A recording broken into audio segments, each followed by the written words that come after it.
Hi అండి, నమస్తే. Welcome to Rohini Krishna's. ఈ రోజు రెసిపీ దొండకాయ ఉల్లికారం అండి. ఈసారి దొండకాయలతో ఈ ఉల్లికారం ట్రై చేసి చూడండి.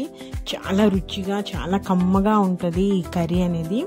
రైస్ కన్నా కూడా కర్రీయే ఎక్కువగా తినేస్తారు. మరి ఇంత టేస్టీ అయిన దొండకాయ ఉల్లికారాన్ని ఎలా చేసుకోవాలో మీకు స్టెప్ బై స్టెప్ వివరంగా చెప్తాను. నా కిచెన్లోకి వెళ్ళిపోదాం పదండి. ముందుగా నేను ఇక్కడ ఒక 1/2 కేజీ దొండకాయలు తీసుకొని శుభ్రంగా కడిగేసి ఈ విధంగా పొడుగ్గా కట్ చేసుకోవాలండి. సన్నగా పొడుగ్గా కట్ చేసుకోవాలి మనము. నేనైతే కట్ చేసి రెడీగా పెట్టేసుకున్నాను. ఇప్పుడు ఈ ఉల్లికారానికి కావాల్సినవి మీడియం సైజు ఉల్లిపాయలు 2, అలానే మనకు స్పైసీ తగ్గట్టుగా నేనైతే ఒక 15 ఎండుమిరపకాయలు తీసుకున్నాను, 2 స్పూన్ల ధనియాలు, 1 స్పూన్ జీలకర్ర, 1/2 స్పూన్ మెంతులు, అలానే ఒక 15 వెల్లుల్లి రెబ్బలు, ఒక చిన్న చింతపండు రెబ్బ అండి. ఇవి మనకు ఉల్లికారానికి కావాల్సిన పదార్థాలు. ఇవన్నీ రెడీ చేసేసి పెట్టుకుంటే మనము కర్రీ ఈజీగా చేసేసుకోవచ్చు. ఫస్ట్ నేను ఇక్కడ కర్రీ ప్రిపేర్ చేసుకోవడానికి ఒక హండీ తీసుకుని 1 టేబుల్ స్పూన్ ఆయిల్ వేసేసుకొని ఫస్ట్ మెంతులు వేసేసి మనము వేయించుకోవాలండి. జస్ట్ దోరగా అట్లా వేయించుకోవాలంటే ఎక్కువసేపు వేయించిన అవసరం లేదు. ఇప్పుడు 1 by 1 ఒక్కొక్కటి జీలకర్ర, అలానే ధనియాలు కూడా అండి. ధనియాలు 2 స్పూన్లు తీసుకున్నాను కదా, ఈ ధనియాలు ఈ 2 వేసి మనము వేయించేసుకోవాలి.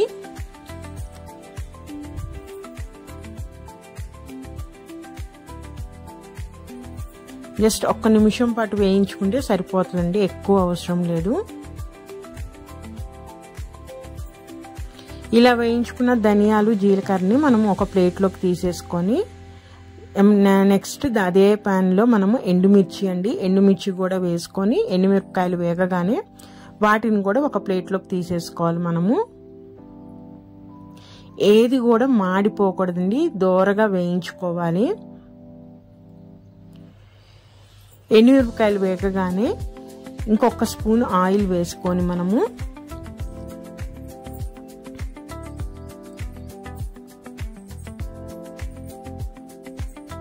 ఎక్కువ అవసరం లేదు, జస్ట్ 1 స్పూన్ ఆయిల్ వేసేసుకొని అదే ప్యాన్లో అండి మొత్తము ఇప్పుడు మనం ఉల్లిపాయలు ఉన్నాయి కదండి, వాటిని కట్ చేసుకొని ఆ ఆయిల్లో ఈ ఉల్లిపాయలను కూడా మనము వేయించుకోవాలి.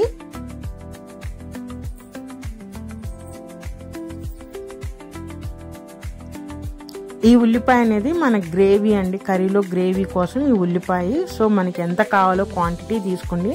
నేనైతే 1/2 కేజీ దొండకాయకి నాకు 2 ఉల్లిపాయల గ్రేవీ సరిపోతుంది. ఈ ఉల్లిపాయలతో పాటే మనము చింతపండు రెబ్బ కూడా తీసుకున్నాం కదా, కొంచెము అది కూడా వేసేసి మనము ఉల్లిపాయలు ఎర్రగా వేగే వరకు వేయించుకోవాలి. అలా వేగిన ఉల్లిపాయలను కూడా మనం ఒక ప్లేట్లోకి తీసేసుకుందాము.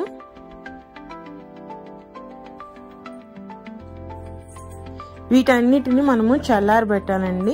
అంతలోపు మళ్ళీ సేమ్ అదే ప్యాన్లో నేను ఇక్కడ ఒక 2 గరిటెలంత ఆయిల్, ఎందుకంటే మన దొండకాయలు వేయబుట్టాలి కాబట్టి కొంచెం ఆయిల్ పడుతుంది, వేసేసి దాంట్లో తాలింపు గింజలండి, ఆవాలు మినపప్పు వేస్తున్నాను. ఈ ఆవాలు చిటపటం అనే వరకు మనం వెయిట్ చేసి అవి ఎప్పుడైతే తాలింపు వేగిందో మనం ఇప్పుడు దొండకాయలు వేసేసేయాలండి.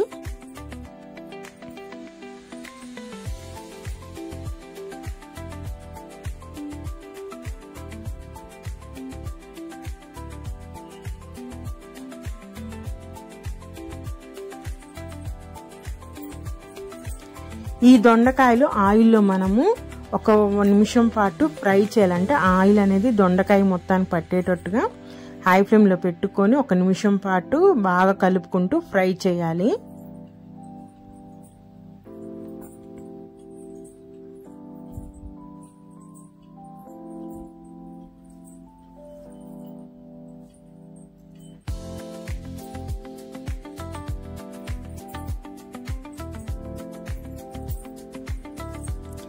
ఈ విధంగా కలిపేసేసుకొని మీడియం ఫ్లేమ్లో పెట్టేసుకొని మూత పెట్టి మనం 10 నిమిషాల పాటు దొండకాయని ఉడకనివ్వాలండి. మీడియం ఫ్లేమ్లోనే పెట్టుకోవాలి. అప్పుడు ఆ దొండకాయలో ఉన్న వాటర్ కానీ ఏదైనా ఉన్నా వచ్చి దొండకాయ అనేది తొందరగా మగ్గుతుంది. ఒక 10 నిమిషాల తర్వాత చూసారా, మూత తీసేసి మొత్తం ఒకసారి కలిపేసుకుంటున్నాను. మీడియం ఫ్లేమ్లోనే పెట్టుకోవాలి మీరు. ఈ విధంగా కలిపేసేసుకొని ఇప్పుడు దీనిలోకి పసుపు, ఉప్పు అవి వేసుకుందామండి. ఎందుకంటే ఇంకా తొందరగా మగ్గుతుంది. ఈ కర్రీలో మెయిన్ ప్రాసెస్ వచ్చి ఈ దొండకాయ అండి. ఈ దొండకాయ మగ్గటంలోనే ఉంది. టైం టేకింగ్ కూడా ఇది ఒక్కటే. సో నేను 1 స్పూన్ పసుపు, 1 స్పూను ఉప్పు వేస్తున్నాను. ఎందుకంటే మనం మసాలా వేసేటప్పుడు దాంట్లో ఉప్పు వేస్తాను నేను. అందుకని ఇక్కడ 1 స్పూన్ ఉప్పు వేసి కరివేపాకు. సో అంతేకాకుండా మొత్తం ఉప్పు ఇక్కడ వేస్తే దొండకాయ ముక్కలకు పట్టే ప్రమాదం ఉంది కాబట్టి 1/2 స్పూన్ వరకు ఉప్పు వేసుకొని వీటన్నిటిని దొండకాయలకు బాగా పట్టేటట్టు కలిపేసేసుకొని దొండకాయ మెత్తబడే వరకు మనము మూత పెట్టి మగ్గించాలండి ఈ దొండకాయని.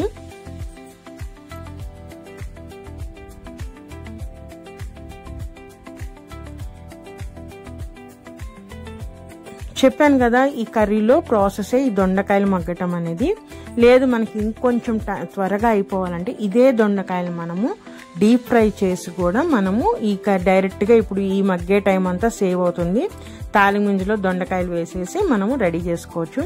ఈ దొండకాయలు మగ్గే టైంలో నేను చల్లారిపోయిన ధనియాలు, ఎండుమిర్చి ఉన్నాయి కదండి, దానిలో వెల్లుల్లి రెబ్బలు, కర్రీకి సరిపడే సాల్ట్ వేసేసి ఈ విధంగా పేస్ట్ రెడీ చేసి పెట్టేసుకున్నాను పక్కన. చూడండి, ఈ విధంగా మెత్తగా పేస్ట్ చేసుకోవాలి.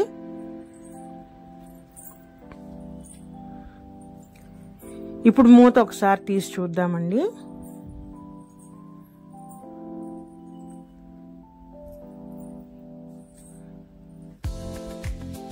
ఈ విధంగా కలుపుకుంటా ఉండాలి. ఈ విధంగా పచ్చి ముక్కలు మగ్గడానికి నాకు 20 మినిట్స్ వరకు పట్టిందండి.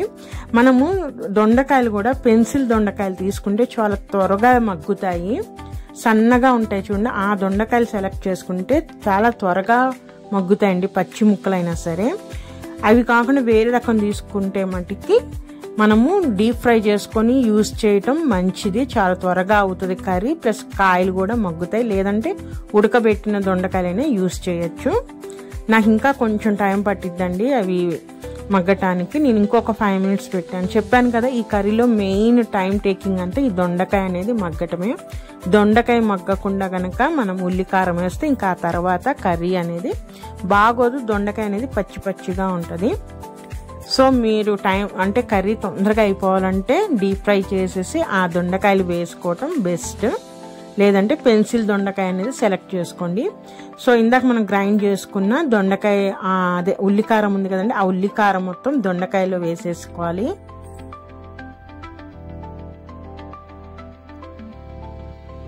వేసేసి ఇప్పుడు ఈ మసాలా మొత్తము ఆ ఉల్లికారం మొత్తం దొండకాయకి పట్టేటట్టు బాగా కలుపుకోవాలండి. ఇది మగ్గింది లేదు ఎలా అంటే మనం దొండకాయ ఒక ముక్క తీసుకుని మనం కట్ చేసినప్పుడు ఈజీగా కట్ అయిపోవాలి. అంటే ఒక స్పూన్తో కానీ దేనితో కట్ చేసుకుని కట్ అయిపోతే అది ఉడికినట్టు. 90% దొండకాయ మొత్తం ఉడికిన తర్వాత మనం మసాలా వేయాలండి. ఈ విధంగా వేసేసి ఇంకొంచెం వాటర్ కూడా వేస్తున్నాను నేను.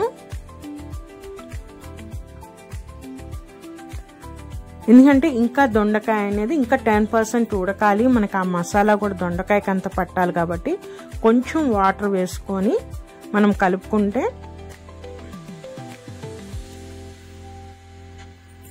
దొండకాయ అనేది బాగా ఉడకటానికి మనకి హెల్ప్ అవుతుంది.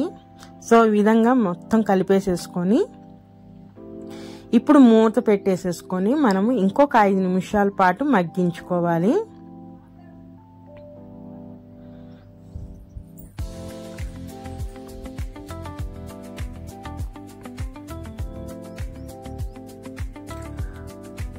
ఒక 5 మినిట్స్ తర్వాత తీసి చూద్దామండి. చూసారా, మనం కొంచెం వాటర్ వేసాం కదా, ఆ వాటర్ వల్ల దొండకాయ కానీ మసాలా కానీ బాగా ఉడికిపోయింది. ఇప్పుడు కన్సిస్టెన్సీ అండి, మీ కర్రీ ఏ విధంగా కావాలి, ఇలా దగ్గరగా కావాలా లేకపోతే కొంచెం గ్రేవీగా అలా కావాలా అనేది ఇప్పుడు మన ఇష్టము. నేనైతే ఇట్లా థిక్గానే అంటే ఇట్లా దగ్గరగానే కూర తీసేస్తున్నాను, అందుకని నేను ఎటువంటి వాటర్ పోసుకోవట్లేదు. చూసారా, వేడి వేడిగా దొండకాయ ఉల్లికారం రెడీ అండి. మీకు గనక కొంచెం గ్రేవీగా కావాలంటే కొంచెం వాటర్ పోసుకొని 1-2 నిమిషాలు ఉడికించి దించేస్తే మన దొండకాయ ఉల్లికారం రెడీ. ఇదేనండి ఈరోజు వీడియో అయితే. నా రెసిపీ కనుక నచ్చితే ప్లీజ్ సబ్స్క్రైబ్ మై ఛానల్, అలానే లైక్ చేయండి, షేర్ చేయండి. మీకు టేస్ట్ నచ్చితే కామెంట్ కూడా చేయండి. మరొక మంచి రెసిపీతో మళ్ళీ కలుస్తాను. ఉంటానండి. బాయ్.